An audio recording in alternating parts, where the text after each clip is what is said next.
What's up, YouTube? So before we get started with this video, on first take, they're going to be talking to Magic Johnson, and they're going to be discussing the impact that LeBron James had on the Lakers this year. So let's see what they have to say about that. Magic, we were talking a lot about you and Larry Bird in the previous segment, and I was saying how you guys were basketball geniuses, and then at your size, it had never been seen before. And even... Yeah, so what's Magic Johnson like? 6'9", 230, 240, legit, and running the point? That's a monster right there.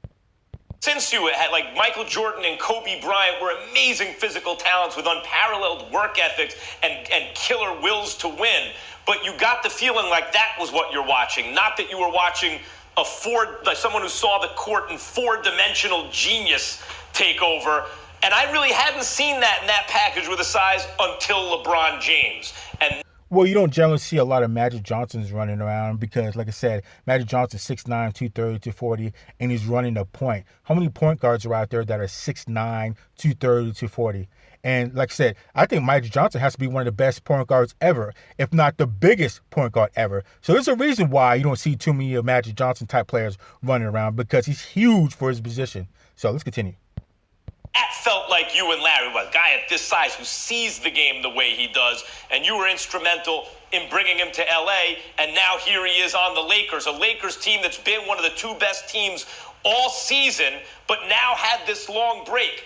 Given that LeBron, if you agree, is that kind of Larry Bird, Magic Johnson basketball genius, one of the reasons he's had such longevity, how does the break affect the Lakers and LeBron? Does it affect them differently than it affects other teams?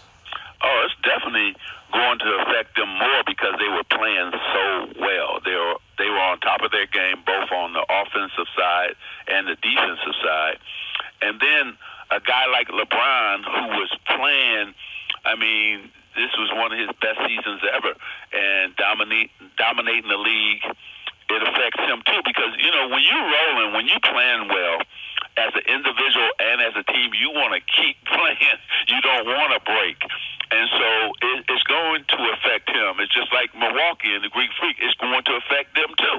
So you want, as soon as possible, for the league to get back. I will say LeBron is just like Larry and myself, and he is so unbelievable when he's coming down that court. His head is up. He's always willing to make the pass to make his teammates better, but also too, he can go down the middle and dunk on you. And you know, he's added something to his game. He reinvented himself this season because he was posting more. He was taking those guards down or forwards down low and punishing them in the post. And I really enjoyed seeing him just reinvent himself. That's why he's having this outstanding season, an MVP type season. Yeah, so LeBron James is definitely putting in work this year. He's been doing an excellent job. So as far as the whole quarantine and the break in the middle of the season or towards the end of the season, I think the Lakers will be okay if they were able to return the rest of this to play the rest of the season, because the Lakers are a legit team. It's not like they're just some scrub Cinderella team that you can tell this is their year, but they just have everything going for them. So they're getting lucky and they're just really playing hard and there's overall just getting lucky. The Lakers haven't been lucky. They're number one for a reason. LeBron James, Anthony Davis, Dwight Howard, Kyle Kuzma, all those guys are balling out of control right now. Like I said, there's a reason why they're number one. And one thing that's kind of bad is the last two teams that they played that was significant, that beat the Milwaukee Bucks, and LeBron James beat the Clippers. So that's going to leave a nasty taste in those other teams' mouth. And there's no better way to go into a quarantine than have beaten some of the best teams in the league. So let's continue. Magic, a two-part question. Number one, who, if the season were to end right now, who would have been your MVP when the season stopped? Would it have been LeBron James or the Greek Freak? A, and B, based on the way the Lakers were looking, did you believe that they had finally got themselves to a point where they were the legitimate favorites to win the West, if not at all, rather than the Los Angeles Clippers? When I first started the season, Greek Freak and Milwaukee had this, they started off with the best record. So I said, he's probably going to win it. But when we got to January and LeBron kept dominating. And then on that Friday, when he beat Milwaukee, and he defended the Greek Freak and did an amazing job, LeBron did, and dominated in scoring and rebounds and assists. Then he turned around on that Sunday, they beat the Clippers. So against the two best teams in basketball he had to go up against, besides the Lakers themselves, he dominated on both ends of the court. I said, that's your MVP. So LeBron James, to me, right now, if the season ended today, is the MVP of the league. And I'll tell you why. Because he took 8 new faces. See, people not giving him credit for this.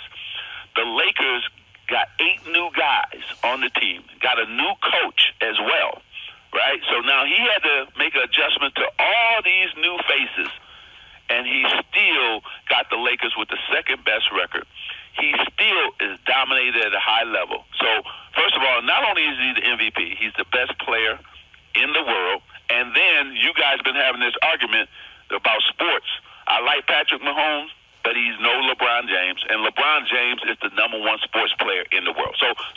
So I can't agree with Magic Johnson on that one. No way is that. Last time I checked, Patrick Mahomes just won a Super Bowl a couple months ago. When's the last time LeBron James won a championship? Actually, let's go. The last time LeBron James was in the finals, he got swept. So I don't know if you want to go talk about the best athlete in the world. And as far as LeBron James having to make adjustments to new figures on his team, Kawhi Leonard had to adjust to new figures. Paul George had to make adjust to new figures. Russell Westbrook had to adjust to being with the new team and all that. So as far as that, that's not really a talking point, having to deal with new people. So as far as the MVP, I have to say I'd give the MVP to Giannis because he's doing more with less. Obviously, LeBron James' team is kind of stacked. He's got Anthony Davis, Dwight Howard, Kyle Kuzma. All those guys are balling out of control right now and putting in the work. So I probably had the MVP would have to go to Giannis. And this break, because the quarantine, is kind of deceptive. It has people living in the moment. So obviously the Lakers just beat the Clippers and Milwaukee, and those are some of the 2 best teams in the league. So that's going to be on everybody's mind. So to have him be the MVP. But what happened in the beginning of the year? The beginning of the year, the Lakers got beat up by the Clippers twice. And they lost a few key games that they should have. But not a lot of people were talking. Let me take that back. People were talking about LeBron James being an MVP, but there were other guys. Giannis was definitely in the running for being an MVP. So I think people might be living in the moment because of this quarantine. Because the last games that you saw, LeBron James is balling out of control. So if you're balling out of control just before the quarantine happened, then you're going to be sitting pretty good. All anybody's really going to remember is you balling out of control. But if you got hot during the beginning of the season or the middle of the season, people may have forgotten about that. So I don't think it's really fair to talk about the MVP at this point because you want to get down to it. The Clippers are still up 2-1 against the Lakers. It's just everybody's living in the moment because they were the last team to get beat.